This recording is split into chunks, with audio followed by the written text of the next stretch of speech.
Hello, everyone, and welcome to another episode of Did She Just Say Chakra? We are so excited you're here and about the topic that we're going to talk about today, which we're not going to tell you yet.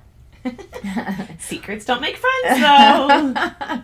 We're going to go over a little bit of episode 1 and just some things that we want to point out or that we think really would be good to focus on moving into this episode because it's just a great segue. Mm-hmm. So, in episode 1, we talked about manifesting your best self in 2025. And part of that was really focusing on the emotions that you want to feel in 2025. We really want you to look at just a different way of approaching things and not focus so much on those goals, those specific goals. We definitely want those goals, but we want you, or we would love you, to focus on the emotion of how you want to feel in 2025. And, whether that emotion is joy, whether it's freedom, whether it's being connected, doing those things or creating those intentions around that. So, because if you really think about your goals, like I want to go to, 3 seminars and learn, or go to 3 events and meet people, like, the reason you're doing those are all to get to that emotion, if you think about that. And really think about that. Like, those goals that you've put into play or written down, why do you have them? And usually it's about getting to those emotions that you want to feel, right? Joy, freedom, connectedness, all of those things. So how do we get to that place of joy? How do we get to that place of freedom? Do you want to, there's a couple different ways. Yeah. So I think that's where that one word comes in. And when we talk about one word, it doesn't mean that you're just choosing one thing or you have to just choose one thing, but you're putting one emotion first. So I talked about connected as the emotion that I wanted to feel. I wanted to feel, and I even get the feeling right now, that really is joyful. When I am connected, I feel joyful. I feel happy. I feel warm. I feel lit up when I am around people that make me feel good. Another word that I chose was healthy, or surrender, or letting go. So some of those words are words that that have an emotion behind those words. Yeah. And so we talked a lot last time about how can we reinforce those emotions that we want to feel, and tools that we could use were like mantras, affirmations, visualizing. You had some really good ones in our notes that I was like, oh, I forgot about that one. Oh, I forgot about that one. And we can list those out for you. But there are lots of ways to keep checking in. And checking in during the day. That was another one I found really simple and but really useful. Just 2 or 3 times throughout the day, put a reminder on your phone that just says, am I living in a state of joy or freedom, and just ask yourself, am I living in that emotion right now? Am I feeling that emotion? And if you're not, if you're like, I just kind of feel like shit right now, what can you do? What can you do simply or that's simple to get back into that emotion? So there are 2 things that I actually do. I started about a year ago. And one is the I Am app, and one is an affirmations app. And I started those because I felt myself just going a little bit of self-pity, a little bit of sadness and frustration, and I knew that that's not where I wanted to be. And I knew that affirmations and mantras were important. So I chose the categories that I wanted to focus on, and I just get a reminder in my phone throughout the day. And then for my affirmations one is I have chosen 3 people that I want to send good out to. And even those people or those entities in my life that are causing me a little bit more stress or frustration, it still sends good to those people. Yeah. So let's pretend that it was cooking that I didn't love to do. I still put good out into cooking because by putting good out into the universe, I'm going to get good back. So I wasn't dreading making dinner at night. I was putting good out into the universe so I could make a good meal for my family. But those are two ways that I've really focused on, and it's helped me to remember. That's awesome. I love those. Just putting yourself in that vibration. We want to create that vibration of love and joy. And if you, put that in your cooking, oh my goodness, that feels, I want to eat your food. Okay, but what if, this is what we're going to be talking today. What if you're stuck and you can't get into that vibration? You're just deep in it. You're right in the beginning stages of that self-pity or, just feeling sorry for yourself. And you're just stuck or you're blocked. It's just another way of saying it. What do we do then? Right? Because there are situations where we just can't get ourselves out of that. And that's what we're going to talk about today. One of those tools that you can do that both of us have experienced at this point. Neither of us are certified in, but have experienced it, have researched it deeply. We'll put the notes in the description below. But it's called emotion code. And I like to say that I'm a doctor, a lawyer, an attorney, all those things. I like to say I'm an expert because we've read lots of books and we've been to trainings. But right, we're not a certified expert, but we do have a lot of research between the two of us to say about it. So I did I actually had it done to me last night. So I can't wait to share some of the experiences that I had with Mia Hudson. She was amazing, and Yes. I'm excited to share her wisdom. You also know her. I love Mia. Yes, she's a very good friend of mine and so good at what she does and just a wonderful human being. So Yes.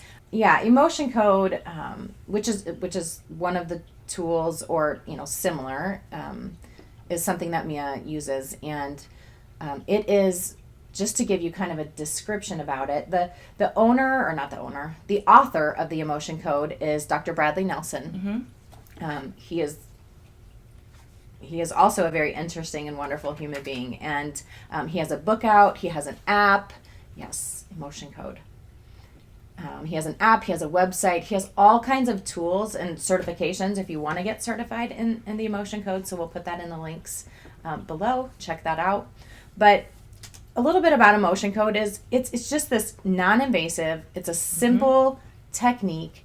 It uses muscle testing or kinesiology as a way to test the body and the energy field of the body to see what emotions that you are holding or storing in the body, right? And actually, Mia did mine via the phone. And so I think that is super cool that she was able to connect with my energy while we were talking. And I was able to do the work of identifying where the pain was stored in my body and have that conversation. And she's in Ames and I'm here in Urbandale. And so that was really powerful to me. Yes. Let's talk about these trapped emotions, just like you are talking about right now. Trapped emotions are feelings that we hold in the body that maybe are stuck in a specific organ or part of the body, maybe subconscious or conscious, but probably from something that happened prior to today, right? Maybe a traumatic event or something from childhood that happened. I always give the example of a child that maybe gets lost, and I can remember this, like a child that gets lost somewhere and doesn't know where they're at, and that panic and abandonment and that fear, like just a really... Aren't you a middle child? Yes. You poor thing. You poor middle child. Oh, goodness. So true. It's a feeling. The feeling of abandonment is real, and it doesn't go away. As much as you can cover it up, you can mask it, you can pretend like it's not there, but really all you're doing is you're coping. Yeah. And you're masking. Another example, maybe a better example, would be you're in school and you do something like maybe an art class or something that you got very like reprimanded or scolded or maybe not the best positive reinforcement saying, that's awful, you need to do better or whatnot, and then you're like, oh goodness, I'm not an artist, I'm not creative, I'm not this, and then you forget about it, but your subconscious doesn't forget about it, right? And so we store it in the body, it manifests potentially into something physically. That's where emotion code comes in, because we can look at that. I mean, are you okay with, would you want to give? Yeah. Sure. Okay. Absolutely. So, I didn't write it all down because honestly, she was able to clear a lot of it energetically. I did do some movement, and I have to share, was just the coolest analogy. She described the energy work as a carrot. And if you've ever planted a carrot or seen a carrot that's been pulled from the ground, it has lots of little strings at the bottom or roots at the bottom. And so while the main focus might be that carrot that you're pulling out, there's lots of little pieces that come along with it. And so when we think about the different energy sources, the main thing that she might ask about, and we can talk about the chart here in a minute, is she really tried to make sure that I understood the emotions, that we had a common understanding of the emotion that we started with. And then as we dug deeper into different emotions, so for example, the first emotion we talked about was conflict. And at first I was like, I'm not really in conflict with anybody, but it was really conflict with myself.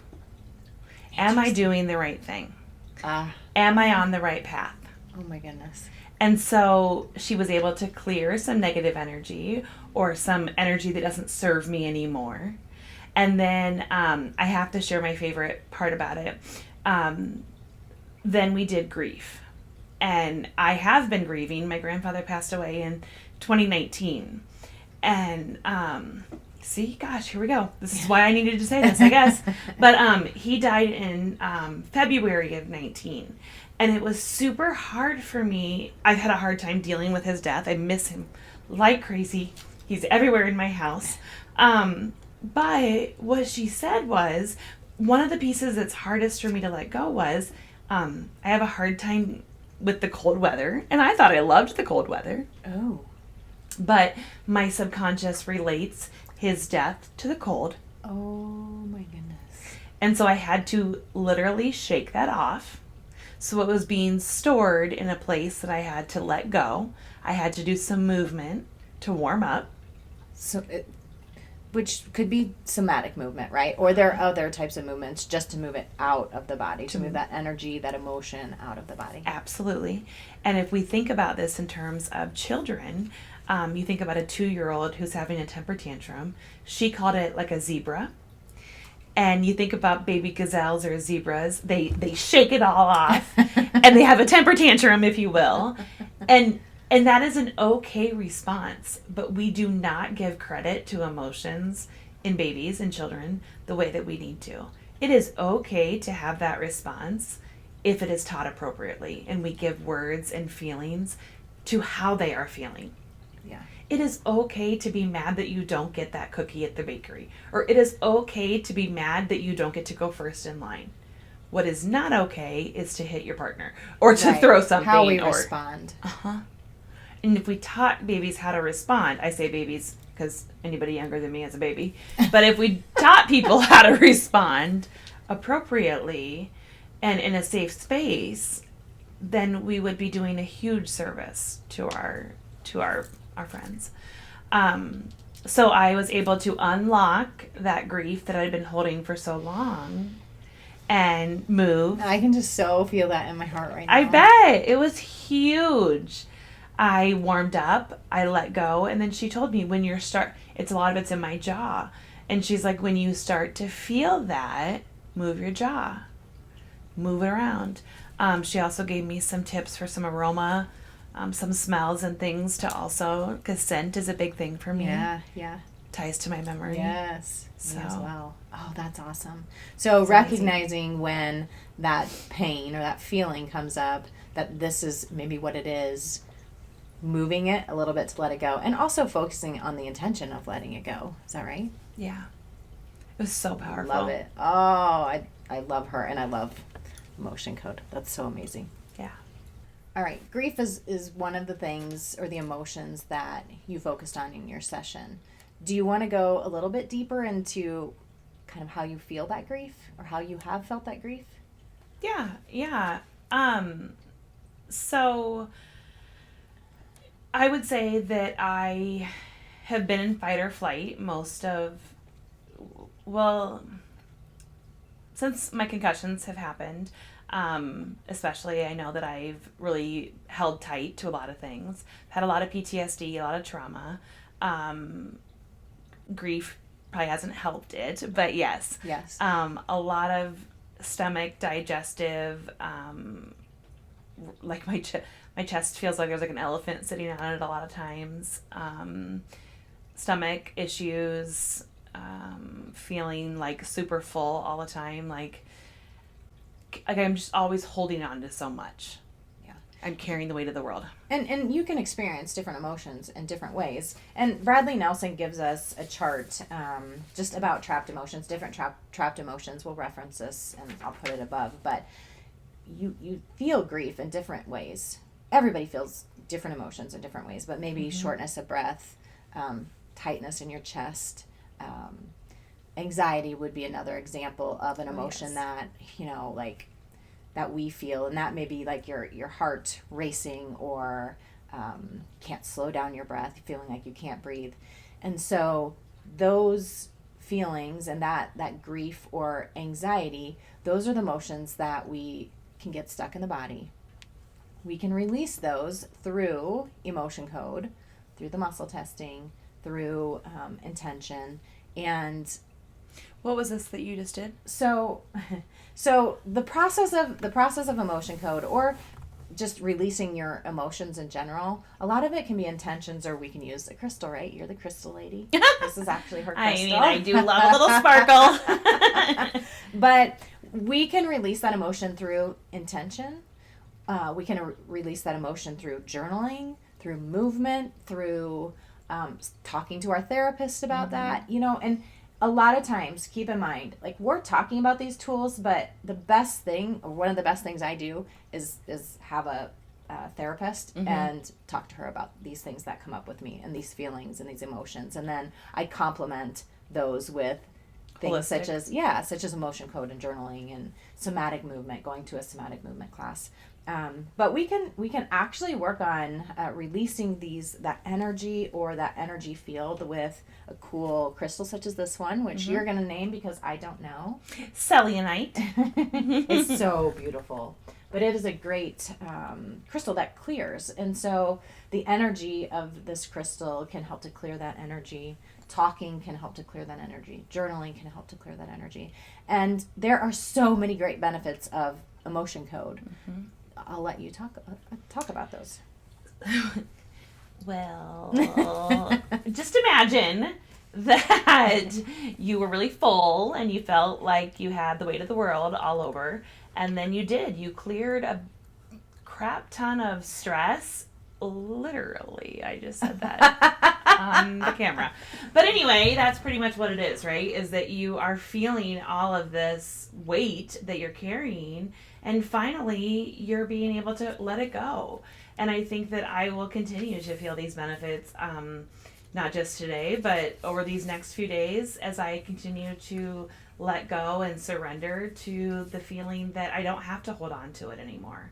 I can give it up, and I've put it out into the universe to regenerate and intention. Let go.